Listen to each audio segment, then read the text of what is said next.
Vamos a dar la bienvenida a la ministra de la Política, la ministra de Gobierno, la doctora María Paula Romo. Doctora, bienvenida acá en vivo en el escenario de Televicentro en la mañana del Comercio TV. Un poquito movidos, ¿no? Buenos días, así es, un poquito movidos. Creo que nos dio un buen susto a todos los que estábamos cerca del epicentro, pero como lo ha dicho ahora el alcalde Yunda, he empezado también a recibir los primeros reportes de policía y esperamos que no haya ningún daño, ninguna afectación mayor, pero fue fuerte y se sintió fuerte. 3.15 kilómetros de profundidad, claro, por eso lo sentimos acá. Yo pensaba que ya, mientras yo estaba al aire, dije, Dios me agarre santiguado. O sea, sumamente fuerte. Hay que tener las precauciones, hay que saber convivir con esto, ministra, las diferentes pandemias. Así es, y bueno, estar pendientes, saber en dónde están las salidas. Hoy va a ser un día de tener precaución porque siempre queda el pendiente. Y ayer tuvimos alguna actividad también, las tormentas, de esta naturaleza y algunos temblores menores en el resto del país, así que hemos tenido un par de días movidos, pero bueno, seguimos. Ministra, movido también se presenta el panorama político. Este día 31 usted debe ir a la Asamblea. Ayer usted estaba revisándole el video y usted pone, este juicio político es una venganza a unos líderes sentenciados de estafa de la ISPO, la detención de un golpe de Estado en octubre. La razón que usted indica, el por qué le quieren enjuiciar, ¿es así tanto? Así creo, me parece que lo que está puesto sobre los papeles respecto del juicio político no hace sentido. Mire usted que después de los días tan graves de violencia que vivimos en octubre del año pasado, de un escenario, de un episodio que ya fue analizado por la Asamblea Nacional, un juicio político también relacionado con esto que enfrenté el año pasado, y hoy tratar de revivirlo por el uso de bombas lacrimógenas caducadas, porque esa es la causal, el uso de bombas lacrimógenas caducadas, que por cierto, aprovecho para aclarar, para repetir, que a la propia comisión, así como lo hice el año pasado, ya le hemos presentado las certificaciones de los expertos, que lo que dicen es que cuando pasa el tiempo de vida recomendada para un material de esta naturaleza, lo que sucede es que son menos tóxicas, que tienen su efecto, es un efecto menor. Entonces, realmente, después de haber vivido, después de haber respondido con una policía que actuó de manera prudente, fuerte cuando había que usar la fuerza, prudente cuando se debía privilegiarlo, yo creo que así actuamos, así se lo hizo. Después de esto, un año después, hablar de bombas lacrimógenas en esos días tan difíciles, realmente es un pretexto que en el fondo tiene aquellos asuntos que sí son más polémicos y más duros con los que yo me he tenido que enfrentar, tanto como encargada de la seguridad como encargada de la política, y es por eso que puse al aire este video corto, porque me parece importante que la población sepa lo que está sobre el papel, pero también lo que está detrás de las intenciones de los interpelantes y los firmantes del juicio político. Ministra, en los hechos sucedidos, acaecidos en octubre del año pasado, muchos de los dirigentes se han quejado de que hubo demasiada represión. ¿Fue así tanta la represión? No es esa nuestra opinión. A veces uno con el paso del tiempo olvida cosas. ¿Cómo se esperaba que actúe la policía si teníamos vías cerradas, ciudades sitiadas, lugares estratégicos tomados, pozos petroleros, fuentes de agua potable, almacenes, comercios grandes y pequeños saqueados, ambulancias que eran impedidas de pasar? La policía no podía actuar de otra manera. La policía no puede dejar al resto de la población, a la mayoría de la población desprotegida. ¿Qué hizo la policía? Contener la violencia, dispersar las aglomeraciones, no cuando estaban descansando, no cuando se tomaron una gobernación, que nunca la desalojamos, ni siquiera en los lugares en donde se encontraban periodistas y policías secuestrados. ¿Cuándo se disolvía una manifestación? Cuando había violencia, cuando había uso de explosivos, cuando había ataques, cuando incendiaron un edificio, cuando se hizo estallar un tanque de gas. En estos casos la policía actuó y no es posible que la Asamblea le mande un mensaje a la policía de que no actúe. Los interpelantes, los asambleístas aún no se ponen de acuerdo. Algunos dicen que el juicio es porque la policía actuó con demasiada fuerza. Correcto. Otros dicen que es el juicio porque la policía no actuó con suficiente fuerza. Yo creo que es un primer factor y ojalá los interpelantes se pongan de acuerdo para yo poder defenderme en alguno de los dos sentidos. Pero insisto, no se ponen de acuerdo, no hay una línea única porque son pretextos por los que están vengando a sus líderes sentenciados los unos, los escándalos que he destapado de Lispó los otros, a sus compañeros asambleístas también denunciados e investigados por mí, así que diferentes motivos se suman y coinciden para quienes hoy buscan mi salida. Ministra, en su video también me llamó la atención de que usted habla de un golpe de Estado. ¿Eso está comprobado que fue un golpe de Estado? ¿Tienen los sustentos del caso del Gobierno Nacional? Para nosotros, para el gobierno, para mí, existen todos los elementos para poder decir que detrás de la violencia de octubre había un intento no solo de cambiar el gobierno, sino de cambiar la institucionalidad estatal. No creo que cada una de las personas que protestó en octubre detrás estaba en su intención pues un golpe de Estado. Creo que fue un fenómeno, creo que fue una crisis compleja con diferentes actores, con diferentes intencionalidades, pero al menos uno, dos de estos grandes actores, no como personas, como organizaciones, como fuerzas, tenían detrás la intención de terminar con el gobierno y las instituciones. Para mí es la única forma en la que se explica el secuestro de policías y militares, la quema de la Contraloría y las declaraciones que algunos de los dirigentes del correísmo hicieron pidiendo la salida del presidente, el adelanto de las elecciones, lo que se publicó el 12 de octubre que se llamaba el Manifiesto de Quito, que me parece que pone sobre la mesa las verdaderas intenciones, y hay en este momento investigaciones penales sobre algunos de estos casos que yo espero puedan sacar a la luz más elementos para confirmar lo que sospechamos y lo que yo creo que sucedió. Ministra, en torno a todo esto, estamos a un año y todavía no hay nadie juzgado, la Fiscalía ha demorado. ¿Qué pasa atrás de esto? ¿Por qué hay tanta demora frente a lo que usted mismo llama una convulsión social en escala que tuvimos? Así fue. Hay algunos casos que sí tienen sentencia. Por ejemplo, la cobarde agresión contra Freddy Paredes fue sentenciada. Identificamos al autor algunos meses después, la justicia le dio 4 meses de cárcel. También fueron sentenciados los que participaron en la toma de un pozo petrolero en Sucumbíos. Ahí se encontraba inclusive un asambleísta. Lamentablemente la asamblea no ha hecho nada a pesar de que la sentencia ya se dio en última instancia y el señor que se tomó el pozo petrolero y que está sentenciado sigue siendo asambleísta hasta el día de hoy. Esto es otro de los casos que llegó a sentencia. Hay algunos otros que están siendo investigados, hay diferentes niveles de avance, pero sí creo que hay que darle tiempo al tiempo y que la justicia haga su trabajo. Un mensaje de impunidad sería muy grave para el país, porque los hechos de octubre no se pueden repetir. Ministra, esto es una pregunta muy personal. Defendiendo al país en una convulsión absolutamente complicada la que vivimos, porque los que vivimos eso, los que estuvimos en la primera línea, que fueron los medios y la policía, los militares, ustedes como autoridades, sentir que le llaman justamente a ser juzgada por el uso excesivo de la fuerza o por gases, ¿tiene sustento realmente?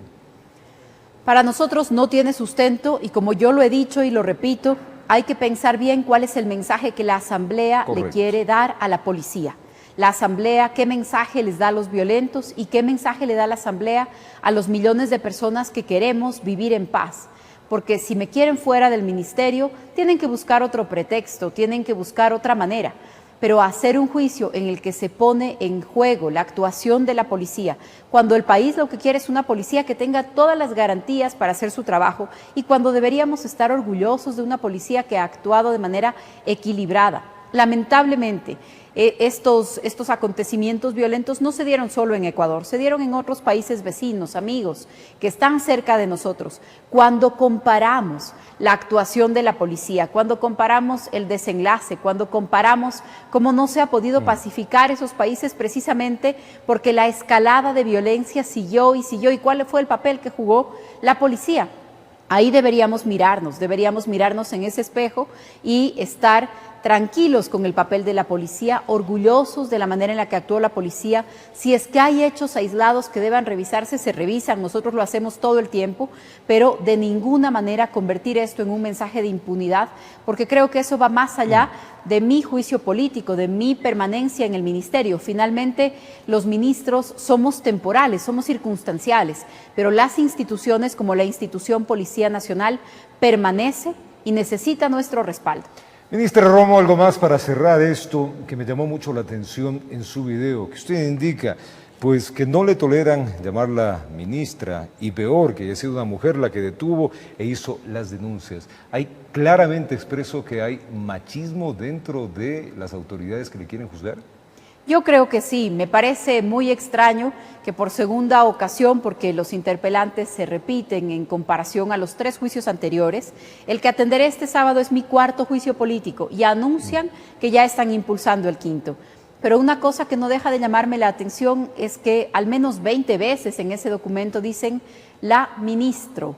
Y el juicio político anterior también estuvo con algunas preguntas incluso sobre mi vida personal. Creo que hay cosas que no le reclamarían nunca a un ministro y que sí le reclaman a una ministra. El Ministerio de Gobierno, el de la Policía, ha estado solo 2 veces ocupado por mujeres en casi 200 años de historia de esta cartera de Estado, así que no me parece un tema menor. Creo que también hay una dosis de eso entre algunos de mis interpelantes. Ministra, usted habla de las estafas de la ISPOL. ¿Cómo está el avance de esto? También indica que hay grandes políticos, poderes políticos metidos de esto. ¿Cuáles son esos poderes políticos y evidentemente las ganancias que se tuvo? ¿Quiénes están metidos en todo esto y por qué le quieren volar su cabeza frente a esto?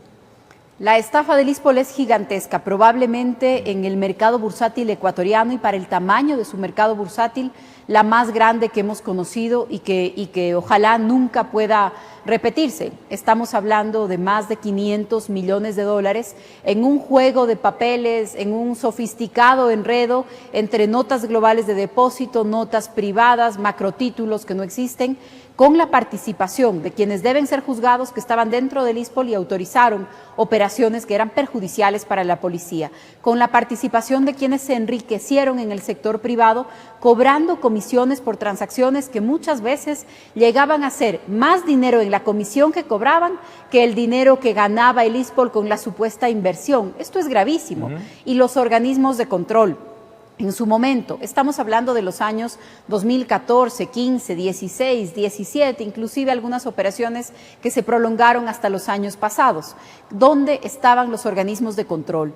La superintendencia de bancos entra, por supuesto, en los últimos años y eso es lo que me permite a mí también poder aclarar muchas de estas cosas. Pero estoy hablando del año pasado y de este año, los informes de la Super de Bancos. ¿Dónde estaba en el 2015 cuando se cerraba una operación de 327 millones, el 30 de diciembre del 2015?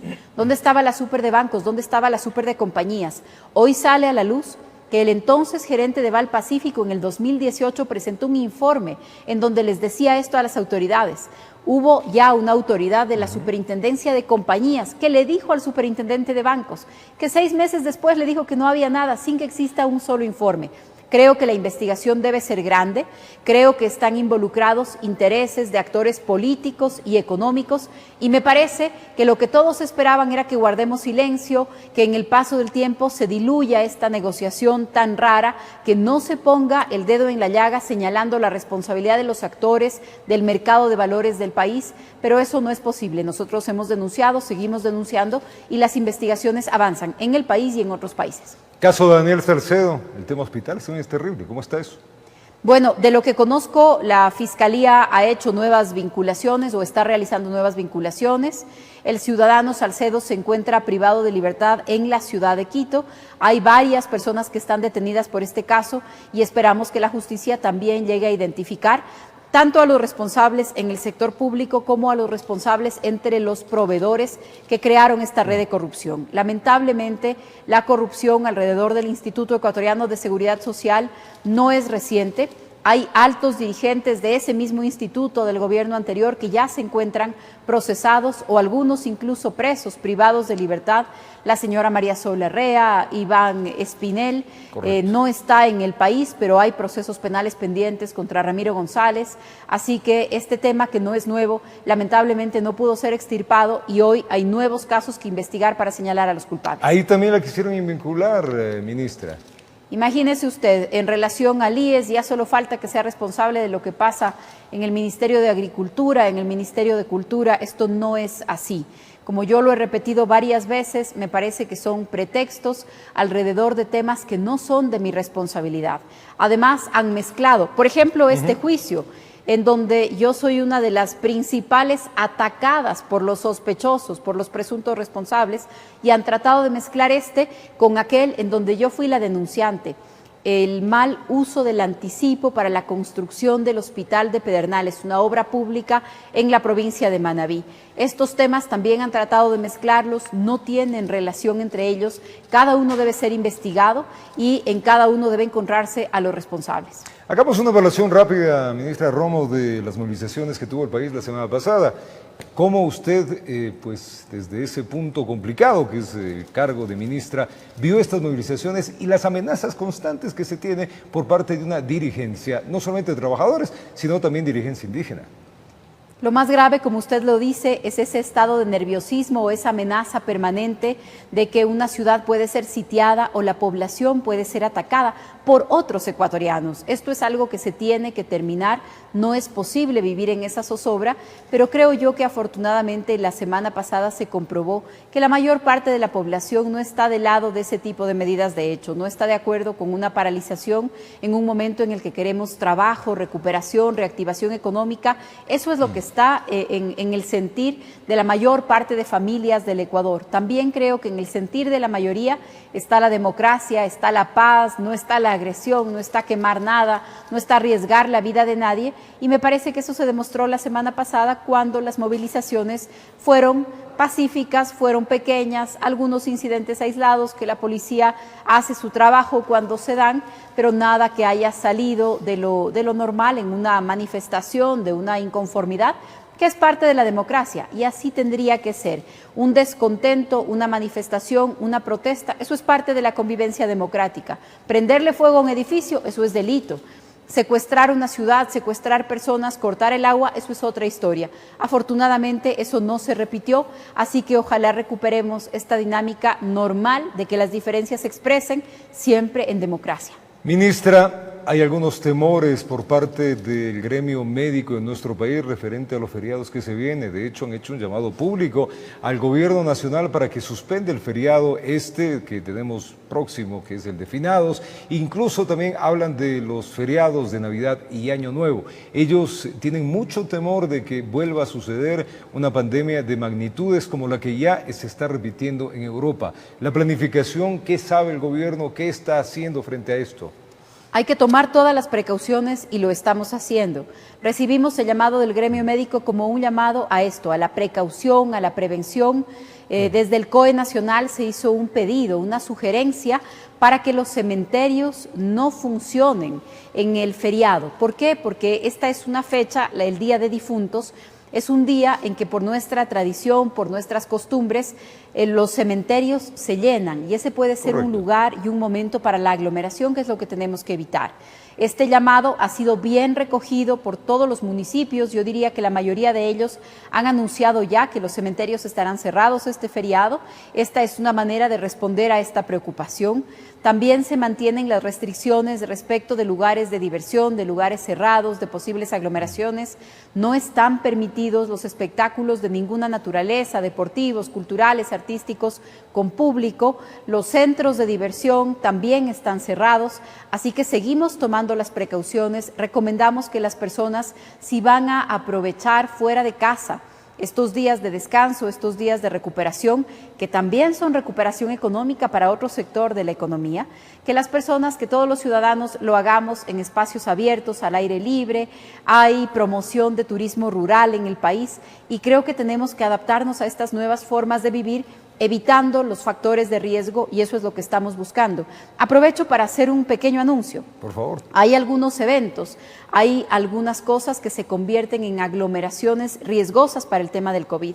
Por ejemplo, la procesión de la Virgen del Quinche. Este es un tema en el que también estamos trabajando junto con la Intendencia, con la Policía. Hemos hablado también con la parroquia. Se va a transmitir por los medios de comunicación, se va a transmitir la celebración religiosa, la misa, se va a hacer un traslado especial, entiendo yo que en helicóptero para la procesión, precisamente para pedirles a las personas que en estos días, que por estas circunstancias, vivan estas manifestaciones culturales y estas manifestaciones de fe sin arriesgar la salud de su propia familia y la salud de la comunidad. Lo hicimos también y lo estamos planificando para otras celebraciones religiosas, así que recogemos este pedido y lo trasladamos a la población, no deteniendo nuestras actividades, interrumpiéndolas, sino aprendiendo otra manera de llevarlas adelante, como está sucediendo con todos los temas de la vida cotidiana y de la vida en sociedad. Ministra, agradecerle por haber venido acá en vivo a nuestros estudios, hablar, contarnos de estos diferentes puntos cotidianos importantes sobre lo que está sucediendo con la política del país y también diferentes puntos del caso del COVID. Desearle también que tenga una buena semana y que el feriado también algo de descanso. Muchas gracias, igual para ustedes y un buen día para todos. Gracias a la doctora María Paula Romo, la ministra de Gobierno y Política, acá en nuestro escenario del Comercio TV. Una pausa, ya venimos.